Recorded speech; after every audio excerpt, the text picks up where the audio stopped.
والا پیر جب مصطفیٰ کی بارگاہ میں جا کر سلام عرض کیا تو سلام کس طرح عرض کر رہے ہیں؟ السلام علیکہ یا رسول اللہ۔ تو روضہ انور سے پیارے پیارے دست اقدس میں جس کو اللہ تعالیٰ نے فرمایا ید اللہ فوق ایدیہم، وہ دست مبارک باہر نکلا۔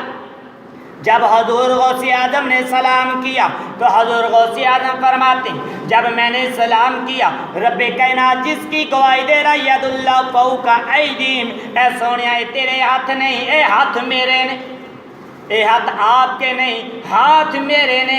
جس وقت شیخ عبدالقادر جیلانی فرماتی میں نے سلام کیا، آگے سے لجپال کریم کے ہاتھ مبارک باہر نکلا۔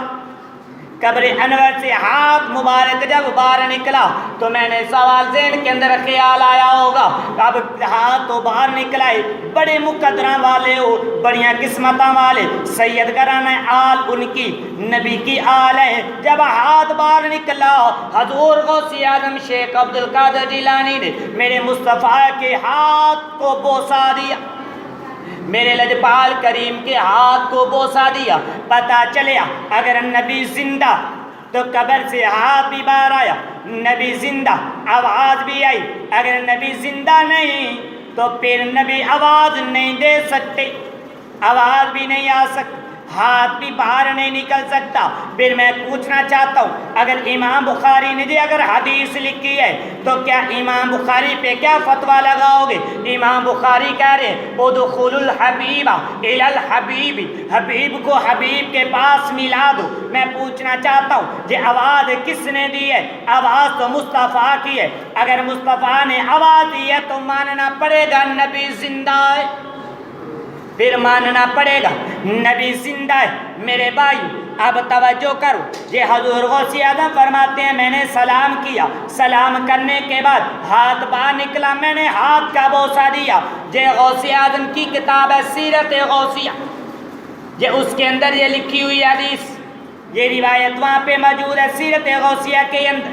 اور شاہ ولی اللہ کہتے ہیں میں مدینہ منورہ میں گیا، حضور نبی پاک صلی اللہ علیہ وسلم کے روضہ رسول کے سامنے ادب سے بیٹھ گیا، حضور نبی پاک کی بارگاہ میں درود و سلام شروع کیا۔ کیا دیکھا؟ حضور تشریف لائے، میں ادب و احترام سے کھڑا ہو گیا اور میں نے جاگتی آنکھوں سے حضور کا دیدار کیا۔ ایک تے ہوندا ہے کہ ستیاں اکھاں دے نال تے دل دیاں اکھاں نال دیدار ہویا، تے حضرت شاہ ولی اللہ کہتے ہیں کہ میں نے مصطفیٰ کو اپنی ظاہری آنکھوں سے دیکھا، یہ نہیں کہ میں نیند کے غلبے کے اندر تھا تو مصطفیٰ تشریف لائے، فرمایا نہیں میں نے اپنی ظاہری آنکھوں سے دیکھا ہے۔ تو میرے بھائیوں فرمایا آنکھیں حضور کو بار بار زیارت کی، ایک بار بھی نہیں بار بار زیارت کی۔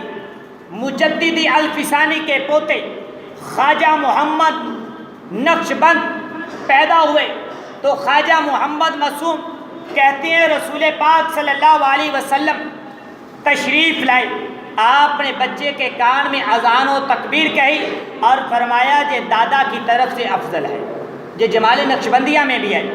آئیے میرے بھائیو، یہ ہے نبی پاک صلی اللہ علیہ وسلم کی حیات مبارکہ، لیکن گنتی اسی کی ہوتی ہے جو ظاہر شامل حال موجود ہوتے ہیں۔ پوچھنا چاہتا ہوں کہ لیکن زندگی جو ہوتی ہے یہ تین قسم کی ہوتی ہے۔